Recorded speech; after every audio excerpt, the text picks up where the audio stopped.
Welcome here today, ladies and gentlemen, to a predictions video on the channel as usual, getting you ready for today's Cup race at Dover to the Dry Den 311. So a shortened race this weekend, both on Saturday and Sunday, because it's a doubleheader, just like NASCAR has done with the doubleheaders leading up to this, as well as some of the midweek races. So this is going to actually, interesting fact, be the last two races of the season in which NASCAR will have a shortened race. I think that will lead into next year. When we see the doubleheaders, you're going to see shortened races then, because I think there will be one or two doubleheaders at least next year as well.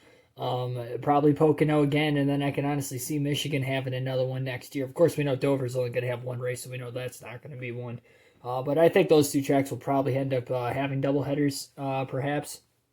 But outside of that, we're going to bring you the fantasy analysis as usual. My must-haves, dark horse pick, and a stay-away pick. I only have one for the stay-away and dark horse because it was very tough, as I get into here very shortly. But first and foremost, hit that subscribe button down below for more daily NASCAR content, such as videos like this. We also have full race NASCAR video game live streams. We got NASCAR Thunder 2004 coming to the channel here in about a week or so. With the full race season mode on there, realistic broadcast in every single race, and you're going to have that on Heat 5 repeatedly here as we're in the mix of our first seasons in all three of the top three series there. So again, subscribe for more daily NASCAR content if you like videos such like that. But now we're going to get into this one right here. We're going to start with our stay-away pick. My stay-away pick and drivers who I think you guys should not have in your lineup today is at least Brad Keselowski and maybe Joey Logano. But for sure, do not put Brad Keselowski in your lineup. Although Brad has had decent runs, he did not have a great run last week at the Daytona Road Course.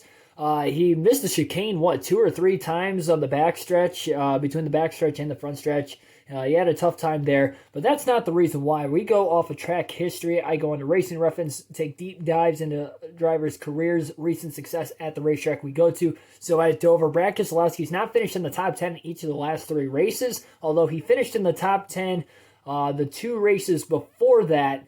It was a 10th and 6th place finish. That 6th place finish, he only led about 20 laps in the race. So I don't think he's going to be up front. He might be a top 10 contender by the end of the race, but I don't think he's going to score enough points that I think you guys should have on your fantasy lineup today. It ended up, I had a very tough time trying to figure out who exactly I was going to have in my lineup, so I was just strictly looking at guys I did not want to have in my lineup for sure, and Brad Keselowski's one of those drivers. Also, Joey Logano, I'm not going to put him on the stay-away group necessarily because he did finish in the top 10 in both races last season, but his prior four races to that, he did not finish in the top 10 at this racetrack. So I'm again, a little leery there, but it seemed like Logano might have started to pick up on this. Ryan Blaney, even another Penske driver, almost in a similar situation as Blaney, statistically one of his worst tracks, although, again, he does have two top 10s in the last three races here. So it is similar to Logano, although he started his career not so hot at this racetrack. He was slowly kind of picking it back up, and he has had good cars throughout the course of the year, both on 550 horsepower tracks and 750. So again, that's why Blaney's not necessarily on the stay-away list also, but Brad Keselowski is. Dark horse pick for today. I really only had one dark horse pick that I would consider a possible start in your guys' lineups. I know I'm going to be starting him in my lineup today, and that's Jimmie Johnson. I think luck has turned on his side slowly but surely, but this weekend he needs to go for broke. Jimmie Johnson's likely going to have one of those kinds of weekends where he's either going to wreck out of both races or he's going to compete for a win in both races. I really do think that is going to be a very well possibility. I don't see him necessarily, though, winning either of these two races this weekend, but I still think there is a chance he can point his way in. I don't necessarily trust the 24 Byron versus Johnson just because of the experience and the way they've ran this year. Yes, both inconsistent, but as of late, Jimmy's been slightly bit more consistent than what William Byron has been, not by much, but Jimmie Johnson, statistically, this is his best racetrack. He's got 11 career wins here. Of course, this was the site of his last win before he's gone on this well over 100 race winless streak back in 2017 in the spring race. Although weather conditions might be a little bit different there. In his last 7 Dover starts, he does have 5 top 10s, and obviously, remember, he didn't really even get a shot in that 2018 playoff race because he had that issue before the race started that he ended up starting the race 10 laps down, so he never would have had a shot to really have a good performance there. So excluding that, in his last 6 Dover starts, outside of that race. He does have 5 top 10s, and that includes 2 top 5s. So Jimmy Johnson, and a win, of course, too. But Jimmy Johnson, I think he can run good today. And his chances to get into the playoffs are a little bit interesting, too. Because if you look at where Jimmy is in points, he comes in 25 points behind William Byron. If he outscores William Byron between both races combined by 10 stage points and by 10 place points, let's say, between both races combined, that only puts him -5 going into Daytona. Now, you don't want to be minus going into Daytona or even on the bubble in general. But if Jimmy Johnson could just, gain 10 points today, 10 points tomorrow on William Byron, which I think he's very well capable of doing at this racetrack. Again, his best track statistically. And William Byron, again, has not finished in the top 10 each of his first 4 Dover starts in his career. So I think Jimmy Johnson has a shot to still point himself in. Then it just comes down to Daytona at that point. Usually teammates tend to work together, but in a situation where you have to race your teammate, in William Byron and Jimmy Johnson's case, you might not see that happen, so it'll be very interesting then. But again, Jimmy Johnson, dark horse pick. He's definitely going to be on my lineup today. He's not a must-have, but just simply because of where he is in the points and how he's ran this year. But I do think he can have a very good shot at giving himself a pretty good opportunity to score a lot of points today. Must-haves. I got 2 must-haves in everybody's line, or in my lineup, that I think everybody should have in their lineup as well. And that is Chase Elliott and Martin Truex Jr. We'll start off with Chase Elliott here. Chase Elliott, in his last 6 Dover starts, he has 4 top 5s and 4 top 5s, 1 win in that scenario. Of course, he won the playoff race here in 2018, so those 4 top 5s. Interesting stat as well, the 750 horsepower racetracks for Chase Elliott have been his best this season. In the 750 horsepower races in the regular season, he is 6 for 7 when trying to finish inside the top 10, and that excludes the All-Star race, which he won, which was a 750 horsepower race at Bristol. So if we include the All-Star race, he's 7 for 8 on finishing in the top 10s. He starts on the pole today with the pill draw that he ended up having, the random draw. He's starting on the pole, so he should get a lot of stage points. And I think he'll be a contender for today's win at the racetrack. Although Hendrick, again, as I kind of mentioned with Johnson and Byron and Bowman's just been off. He fell off the face of the earth over the last couple months.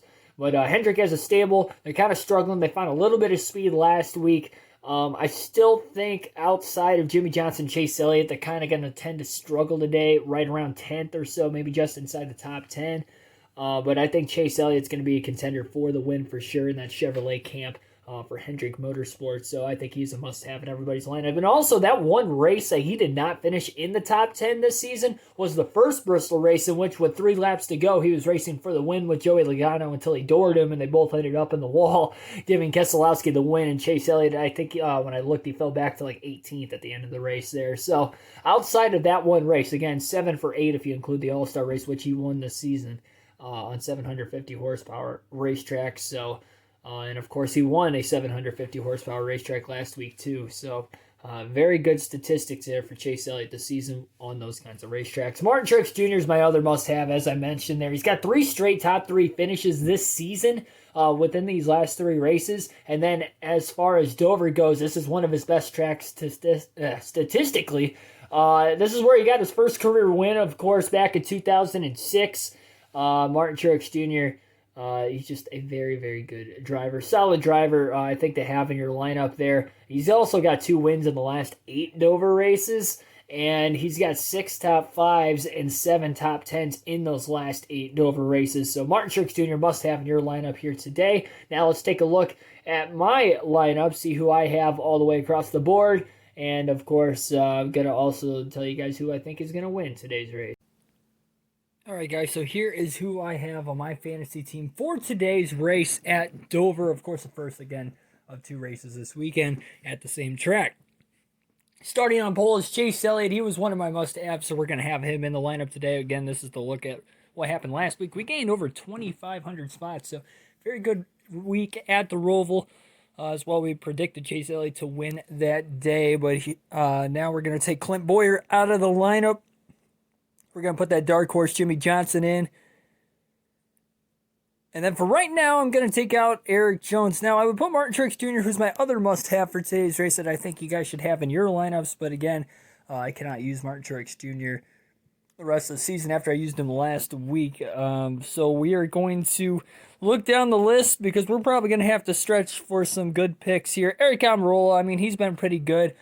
He's finished in the top 10 in 9 of the last 10 races, so we're going to go Eric Almirola. I think he's going to have another good day. He's starting back in 17th, but I think he can have pretty solid performance. We had Truex in that 4th spot again, so we are obviously going to have to replace him this week because we cannot use him again.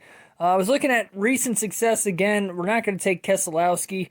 Logano was in that similar boat as what Keselowski was. The only difference is that the last 2 starts, both starts last year, a little bit different package, but still 750 horsepower, of course, with this Gen 6 car. But Joey Logano did finish in the top 10 in both of those races. So, I mean, as much as I want to go with him, I really don't feel that confident. If he runs well today, we'll use him tomorrow. I think that's what makes today's picks a little bit harder than tomorrow's, because at least we get to judge off of, okay, how they ran today. We're pretty much just kind of spitballing here. I think we're going to keep Matt DiBenedetto in the lineup, though, for sure. Again, he's had good performances on the 750 horsepower tracks this year outside of last week at the Roval. He got stage points in stage 1, ran well in the first half of the race, really, but then the second half he just kind of fell off, finished 15th. But I think they can have a bounce-back performance. And again, he's going to be going for stage points as much as he can today. He starts in 14th, but hopefully he can get some spots here and there, of course.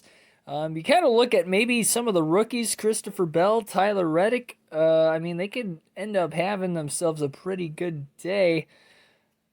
Man, this is just so tough. So many guys we just cannot use here.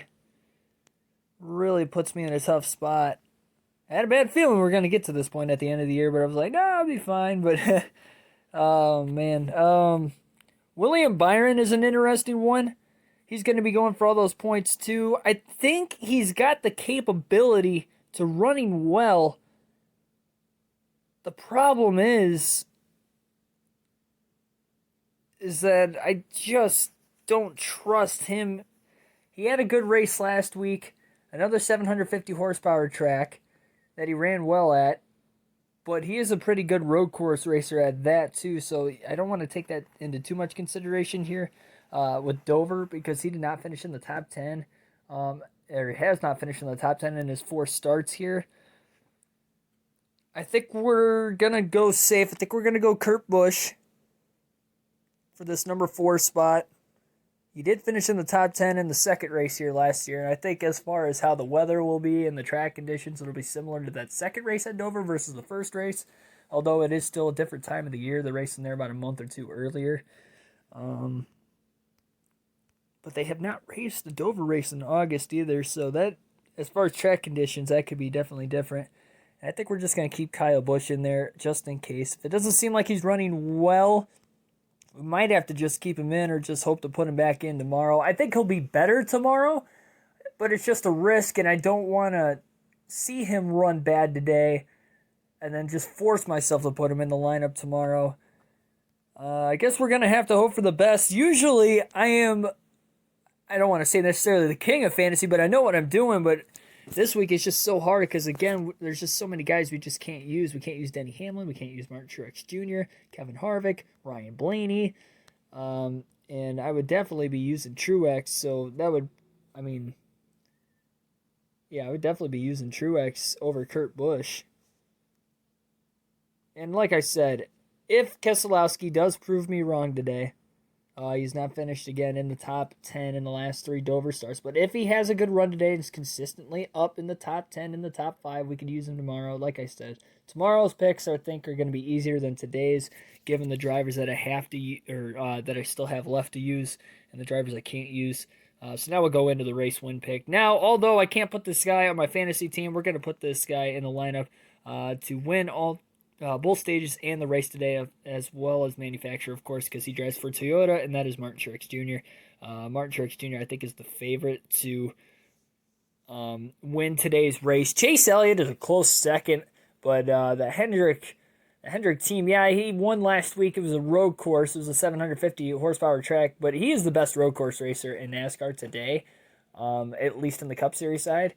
So without a doubt, even though Truex is kind of a close second there, that's what I had picked Chase Elliott to win last week and why I figured he was going to win. But we picked the correct winner 3 races in a row, so we got a streak going here. But I think Martin Truex Jr. will go to victory lane. He's got a good starting spot, so does Chase Elliott. I think they'll both score a lot of points today. And they are, of course, fighting for that top 4 in the regular season standings. Elliott, Blaney, Truex, and Logano are all just kind of right near each other, 4th through 7th. So those are playoff points up for the grabs. So we'll have to see how they'll race throughout the course of the day also. So Martin Truex Jr., my pick to win here today at Dover. And again, we'll go based off of this race today on how we pick the team tomorrow. So we'll have another predictions video again in the early afternoon hours tomorrow. We might have a special Indy 500 one also, although there's no fantasy there. We'll still probably do something for it. Maybe I'll just kind of include that with this NASCAR race as well. That could be a possibility. We will have a post-race analysis video both tonight and tomorrow as well on the channel. So again, subscribe for more daily NASCAR content. Hit that like button down below if you enjoyed the video, and comment down below who are your picks to win today's race. Maybe who do you have in your fantasy team. Thanks everybody for watching. I'll see you guys later tonight.